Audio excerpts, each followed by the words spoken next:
Look at the picture. See the skull.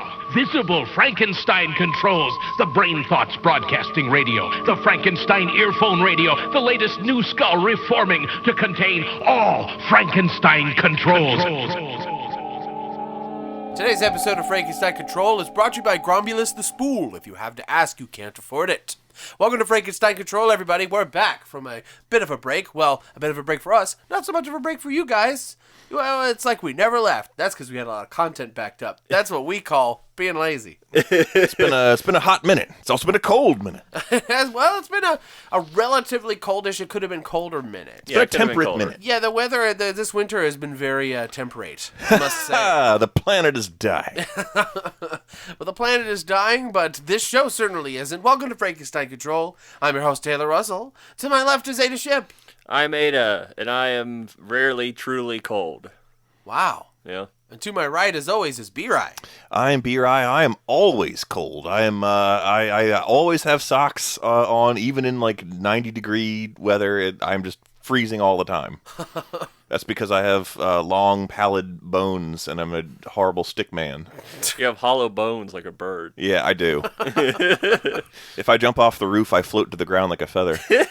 No, all of your bones are just made of those blue icy pops that you have in the freezer somewhere. Those are good.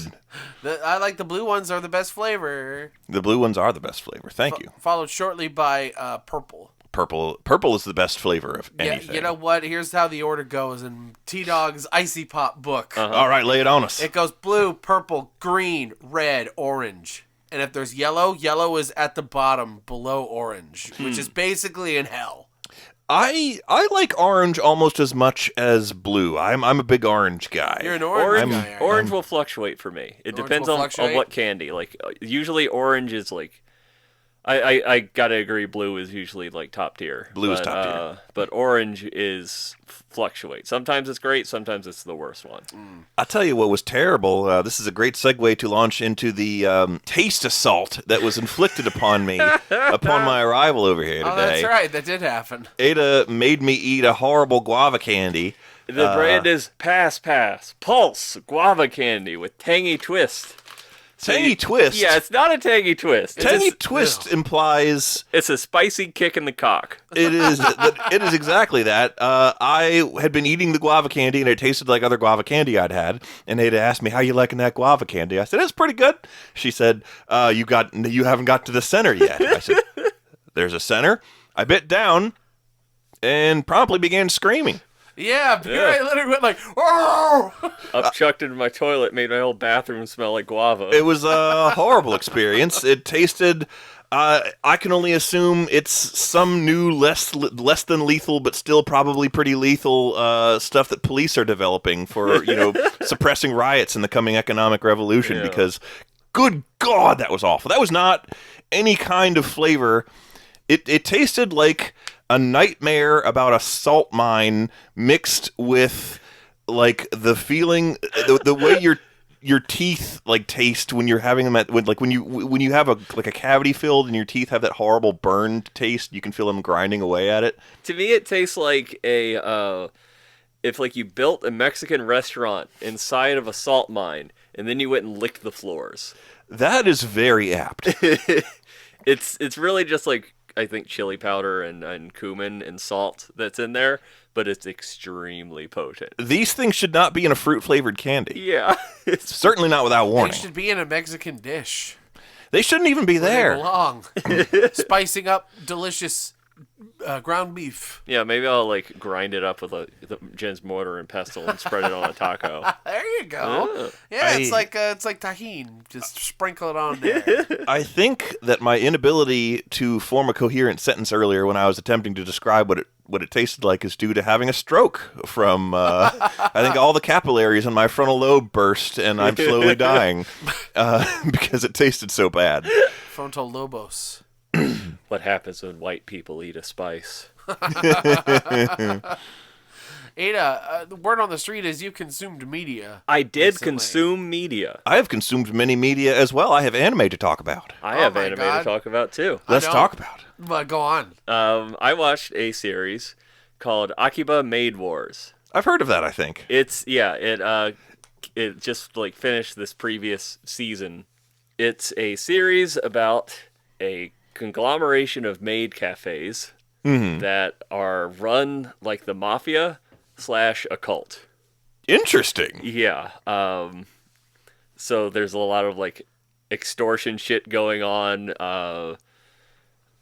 Some like trouble with the law and shit. All these maids are packing heat, and the very first episode ends with like a musical shootout where like half the characters are back at the cafe and they're like doing this performance, and it's all set in tune to the other one that went out and is taking out like this rival cafe. It's she's just shooting all of them gorily.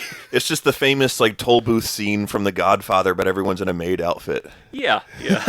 But this one had a bit more spunk to it because it was like literally the choreography of the gunfight was like matched to the song that the maids in the other scene were playing. I adore shit like that. Yeah. I heavily recommend it. It's a very fucking strong start. I love that shit. I did see that. Y'all showed me that. I was like, oh my goodness. It's really funny. Right out the gate.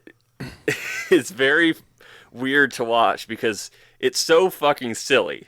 This is like a maid cafe, but like all this violence and all this drama is real. Like it really hits you. And as far as like anime goes, like there's a decent variation in like body types. Like you know how most anime, everyone's just like the same skinny little same child looking body. Right. But like It's like playing Oblivion. Exactly. But like there's a variety of adults in here, and like some of them are fat and some of them are really tall. Like one of the maids that starts my sound card is fucking up again, so here's an awkward transition. Another anime I was watching, it's called Bocchi the Rock. Bocchi the Rock. And this is the third time today that I've said this.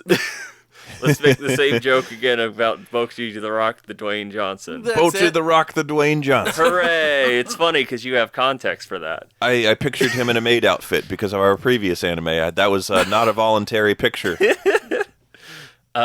would win. Bocchi the Rock is a series about a extremely socially awkward girl that wants to be in a band so she can be popular and have friends. And she brings her guitar to school one day in the hopes that someone will talk to her about it, and nobody talks about it until this random girl is like, "Hey, do you play guitar? I need a guitarist in my band. Please, come with me." And just like drags her against her will, essentially. And it spirals out into her actually like becoming friends and coming out of her shell a little bit. That's good. And it's a very cute, pretty heartwarming show. It's like a slice of life type anime. Yeah. But what really like convinced me like, oh, I gotta watch this is they like to mess around with the visuals and the animation in the show a little bit. Oh, okay. To the point where Bocchi frequently goes into these fantasies conjured up by her anxiety. Right. She'll like Doug Funny? kind of, but interesting. Oh, okay. And more perilous because she's like this is like real anxiety. Oh, okay. It's very well depicted. But she'll like go into these fantasies and like the animation style will change, even like the genre. There's one episode where they make a zoetrope, like a spinning series of like statues that are animated, and like they even like use it for the sequence where it's spinning around, and then they like slow it down and just like show it as a physical model, and like someone goes up and grabs it. Oh my god. There's a bit where the animation just turns into Fists of the North Star. Like they even change the aspect ratio, like it goes into 4:3. Oh my god. Wow. Shit like that is great. Yeah.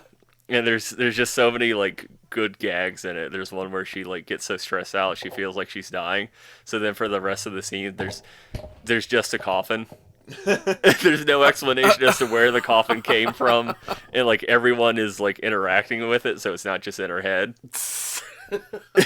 I love stuff like Golly. One of my favorite gags is she gets stressed out about this concert that's coming up, and to convey this, if they go from like the animation style to like the in-progress rough where it's all just pencils, and then the concept art, and then to a low-poly 3D model, and the 3D model just flies out the window in a T-pose. It crashes into a wall of like blocks that with like physics on them. They just like tumble. Oh my god. That's a lot of fun. I like Yeah. stuff that does stuff like that. Highly recommend it. The anime that we've been watching has makes a lot of use of extended fantasy sequences as well, which are also usually referential to other IPs and animes. As well as it's really funny. It's an old anime that I surprisingly enough have never heard of or seen before. It's called School Rumble. Have you heard of that one? I've heard of School Rumble. School Rumble. Before. I have. It's from like 2004 or probably even earlier than that. It's like been around a long time, so it's by no means new. It's just for some reason I've never heard of it. But we started watching that one. And it is a typical like slice of life like high school anime with a lot of goofball crap in it. And because it's like a high school anime, there's like 8 different love triangles between all the different characters, but the principal characters are this girl named Tenma, who is like the main female protagonist. And she likes a boy named Karasuma, who's an extremely generic Japanese schoolboy who is like absolutely milquetoast, completely pathetic. He's he's the main character in a visual novel. He really is. It really is, and he gets some. Everybody gets some good character development, and there's a second season that is hard to find because they canceled it after one, and there is a second season which we did track down. But everybody gets some pretty good character development, which is pretty nice, even background characters. So Karasuma is eventually kind of interesting. But for the longest time, he is completely milquetoast and just like almost like totally ambivalent of Tenma's affections, does not like return them. He's just, boring.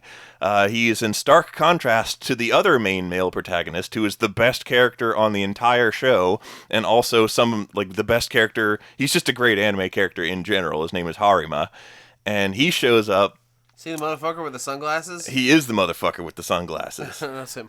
And he is like the delinquent guy who fights all the other boys in school, and everyone's scared of him.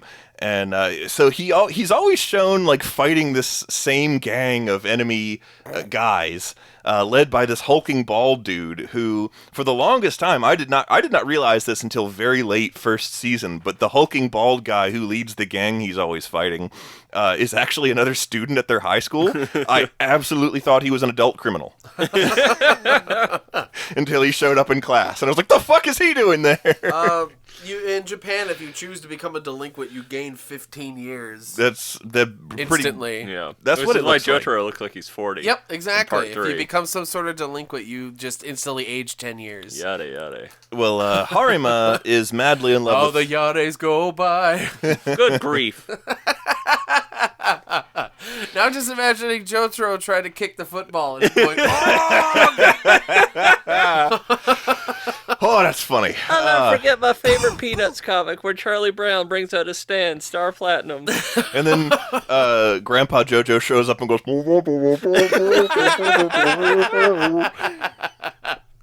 No one can understand him. And Dio does the Snoopy dance. Yeah. oh my god. God, that's funny. Speedwagon has like the pig pen cloud around it. I'm just inserting shit at random here. So Harima is madly in love with Tenma, and she's completely oblivious to this fact. And like everything about the show, like Harima is clearly like the superior choice to Karasuma, and it is just like comedically drilled. It's just, the point is belabored. Let me put it that way. Oh.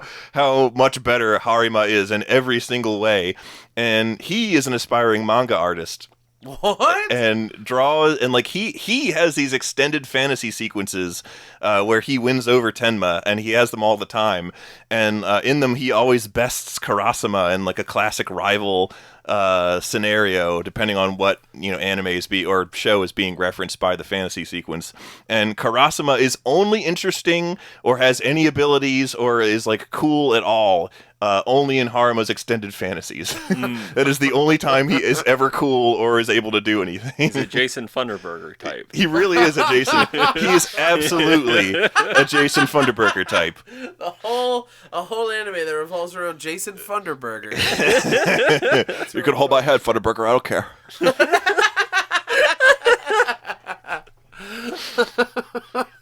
Oh man, does the main character sound like Jason Funderburger? He does not. He's very soft spoken. I think he's Yuri Lowenthal, but I might be wrong about that. It's a high probability. That boy is everything. Travis Willingham is like several of the characters, and everybody is. It's a regular who's who of it's that guy. Yeah, it's that guy. It's that guy. It's Roy Mustang. It's this, that, and the other. What else was I going to say? There's also a character in it who is like this scheming henchman kid who wants to join Harima's gang, and like he's always like trying to come up with ways to insinuate himself and make himself look cool, and he usually just ends up getting beaten up. And he reminds me a lot. I don't even remember his actual name on the show because I refer to him by the name of the analogous character on Owl House, because on the Owl House, which is shifting gears radically, but that's the other show we've been watching a lot of. And there's a shitty henchman kid on that who I am very endeared to because I was the shitty henchman kid in the school, the social hierarchy for, middle through high school. But he has the excellent name of Mathalamule. Mathalamule? And I just exclusively refer to the shitty henchman kid on School Rumble as Mathalamule. That's definitely a Nicholas name if I've ever heard one. Yeah. Nicholas name? Yeah. So like, no, what is it? I can't remember the actual term. Okay, so like a nickname is instead of calling someone Nicholas, you call them Nick. But so making their name longer is a Nicholas name. Yes, I get it. That's really funny. Or even just doing it like completely wrong. Like there was someone I used to work with named Don, and I would call him Donathan. Or stuff like that. Or like saying that the cat is short for Cathew. Yeah. That's really funny. Yeah, I like those. So that's what I've been watching, and there's probably more, but I done forgot because I got a baby and it takes up a lot of my brain. Yeah. This child is removed many things from my mindscape. She exploded from my cranium the way, is it Artemis from the Greek myths burst out of Zeus's skull? I thought it was someone came out of Chromos' face. There's a lot of face eruptions in Greek and Roman myth. I can't keep track of all these people bursting out of body parts in Greek mythology. You birthed her the same way King Piccolo did. Oh God, with Piccolo. He would run, a big egg flew out of your mouth. Oh God! After getting a perfect hole punched through his That's gut. true. Yes. So it makes one wonder where the egg. Where came was from. the egg? Yeah. Where's the egg came from? It was in the belly, and then it got hit so hard that it shot it up out of him before the hole was created. Holy crap, man! That's like his stomach plug on the ground back there. Plug over there. Doesn't even really seem possible if you think about it. I love that movie. That's a great movie. The talk of anime voice actors reminded me. I've been playing this Puyo Puyo versus Tetris game, and Puyo Puyo is the one where like you have these little goo balls and you gotta match at least 4 of the colors, and you want to do it in chains. Dr. Robotnik's Bean Machine? I guess it's Dr. Robotnik's green bean machine? No, green bean. This is the green bean. And Tetris is Tetris, but this game has like a whole bunch of modes where you can play either game, and then it also has a story mode where apparently characters from the previous game have this whole dimensional crisis. The story mode is all done via like visual novel style stuff, and it's all fully voice acted, and it's all very very stupid and silly and pointless, but also very enjoyable, just kind of because of its irreverency. Things like that are the best. Yeah. So in this story mode, there are a couple characters that just like make noises for their speech. Mm-hmm. Like one of them is this weird yellow circle thing, and it just goes pee pee pee pee pee. And there's another one that is also a weird yellow circular thing that goes goo goo goo goo. And, Pee and goo. and the goo goo thing's goo. name. The doctor says I got 3 months. The goo goo named the goo goo thing is named Carbuncle, which is probably the same carbuncle that ate itself in that one Sonic game. Because it's a Sega game. You can play as Sonic the Hedgehog. Like when you look through the playable characters, it's like anime girl, anime boy, anime girl, Sonic the Hedgehog? It's very stark. Like, he isn't even styled to look like the rest of the Yeah, characters. he is just his normal, like, here, He just looks like Google Sonic. Sonic the Hedgehog. That's the JPEG they use. That's how Sonic always appears. It doesn't matter what, like, how realistic the art style everyone else is rendered in. He's just fucking Sonic. That is an honestly fair point. Yeah. Like, he just shows up in a photorealistic city looking like that, and nobody's like, oh my god! Yeah, motherfucker just shows up looking like Sonic no matter where he is. Yeah. It's a very good point. Just look at Sonic 06.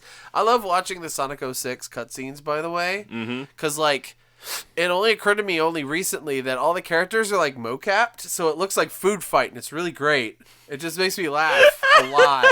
And just, like, boot up some Sonic 06 cutscenes sometimes. You'll have a really good time. Huh. The mascot syndrome is strong. It's really funny. But, yeah, so... Yeah, there's a conversation between like the girl that is Carbuncle's friend, Carbuncle, and this guy that's creeping on her. And I'm just gonna act out the conversation for you because that's the only way to tell this. Basically, it's like, oh, I'm the creep guy, and I'm gonna call you my fiance, and we're gonna go together and save the world. And she's like, how many times have I told you stop calling me your fiance? And then, goo goo goo goo goo goo goo. To which I just responded to myself, you tell him, Carbuncle. Carbuncle really let him have it. And Jen, just half listening to me, like burst out laughing. You tell him, Carbuncle. Isn't Carbuncle some kind of tumor or like skin disease? I don't know. I swear it is. It's like a mythical monster or something. It's a mythical monster because it shows up sometimes in Final Fantasy as well. There's like Yeah. a summon sometimes named Carbuncle. The other thing I want to say about it is the character I always play as is described as a bizarre goth girl. So I'm like, okay, I want to play as that one. And anytime you like get a good combo or something, they have like a couple of voice lines that they'll say. And the one she always says is, "I can see it." You can't change destiny. I can see it. And that's Jen and I's new echololia thing. Where like I'll be doing something on the bed, she's in the bathroom, I'll just hear, I can see it. Holy shit. I looked at another picture of this School Rumble thing you got going on. That's a bold choice, having one of your main characters have a bowl cut like that. That's Karasuma. Oh my god. That's the boring guy. This guy sucks. Oh yeah. Look at his ass. He looks like a yowified mob. No wonder. I was going to say, he looks like Mob Psycho.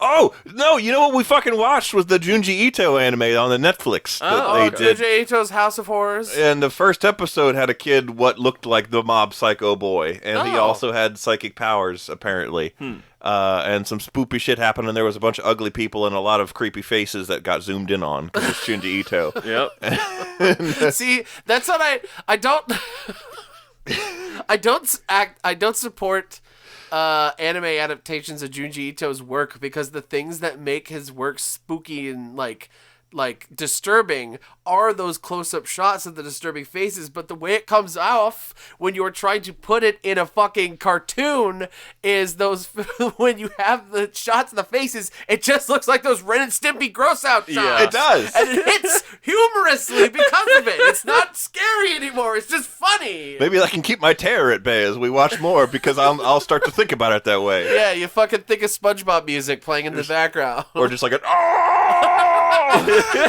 From Flapjack. Yeah. You just watch the Junji Ito anime with the Nutcracker Suite playing in the background. Yeah, some fucking stock music going on in the background. Yeah, I mean, my complaints aside, how are you liking it? What episode? It was pretty. You know, it's about the first episode. It's about these 4 or 5, I don't remember how many of them there are, gross siblings that live together and try to hold a seance for their dead parents, and they're all just, like, awful people who are shitty to each other, and only the youngest daughter deserves to not be killed by demons or whatever happens to people in Junji Ito things, because she is the least offensive and most normal of the characters. Everyone else is ugly or an asshole or both.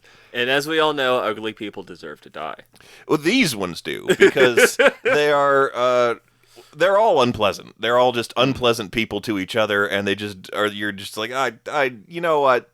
Feel free to get horribly killed by monsters because I don't like you. Feel free to get killed by a monster. Yeah, if the inclination passes your mind, you want to get killed by a monster, you go with that. Yeah. You explore that possibility. It's a good time to explore that opportunity. Also, you saying that just reminded me of Ghost Stories. What was Ghost Stories? Ghost Stories. I think that's right. Ghost Stories, is it called that? The one that they dubbed as a comedy instead of a horror? Because yeah, I'm pretty sure it's Ghost Stories. Yeah. I haven't seen that. Let me confirm it. Let me confirm this, because it's like one of my favorite things ever, even though I can't recommend it to anyone. One of those things where the humor has not exactly aged well. Yes, it has not aged well because it was done in like the 2000s or whatever. Yes, peak edgy, offensive for no reason. Okay, yes, it is Ghost. It is Ghost Stories. So, the story. I might have even talked about this before on the show. I don't know. Ghost Stories is that show that was about these kids who are in school, like in. I guess they must be in elementary school because they didn't have uniforms. Because usually you get the funny little like priest looking ass uniforms in middle school.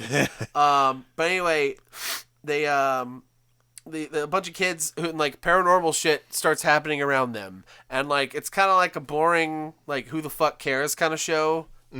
Even over in Japan, it only had 1 season, you know. But it came in a big bulk licensing deal to the company, to the dubbing company. Right. It might have been Funimation. I can't remember who. Ocean. And it came in a big ass deal, and then Like the way they do things. And they're like, well, we got this show lying around, kind of sucks. And they're like, yep. We need it to sell though, so do whatever the fuck you want with it. And so they had a party. They had a big old party, and they completely threw every element of plot and character and everything out the window, and basically just made this a redub of the whole show, completely changing most of its context, most of its characters, everything in it to be hilarious. So almost the Shin-Chan treatment.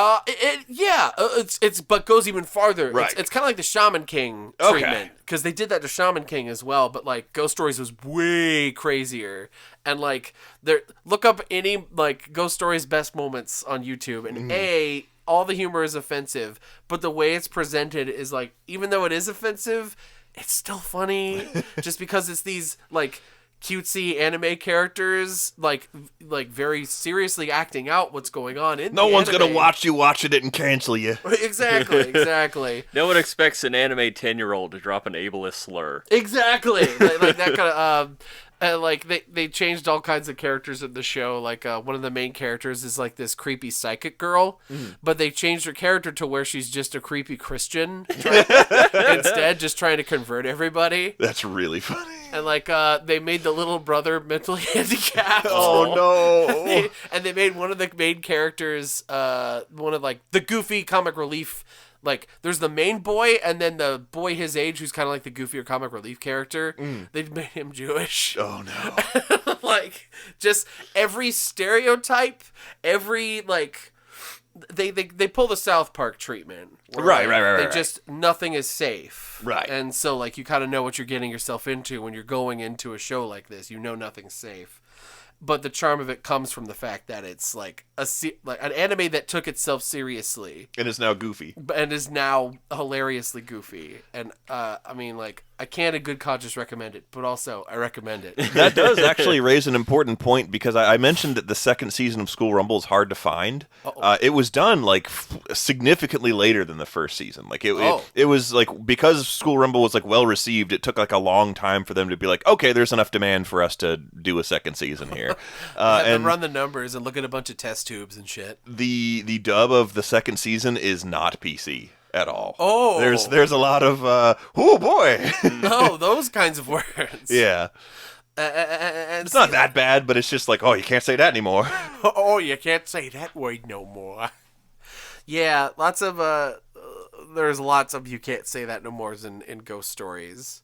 But again, like, that's what they set out to do from the get-go, is make something very, like, offensive and stupid. The Charlie Brown treatment. Yeah, exactly. The suck my black ass Charlie Brown treatment. Yeah. Like, makes you go, oh my God. Like, I definitely try and take the angle with those kind of things is, generally, I'll see that kind of thing, and I'll be like, I appreciate the humor, and I also appreciate that it was very of its time. But the thing I'm most appreciative of is that we've, as a society, have moved on, or are trying to move on from doing more things like this. We don't do this no more. Yeah. Like, and which is good, because comedy, you need more new material, you know. Yeah. So like it's more about just moving on to new things instead of anything else. But yeah, enough of my fucking comedy sermon. What are you giggling about, you rube? A really offensive thing that I'll tell you after this is done recording. Oh no, B. Ryan is hilarious stories about, and then the time that he what any pulled out. I'm pulling the plug on this one. Uh-oh. Probably for the best. Now even you know I am a menace. I hand you the secrets to save the entire human race and the entire universe.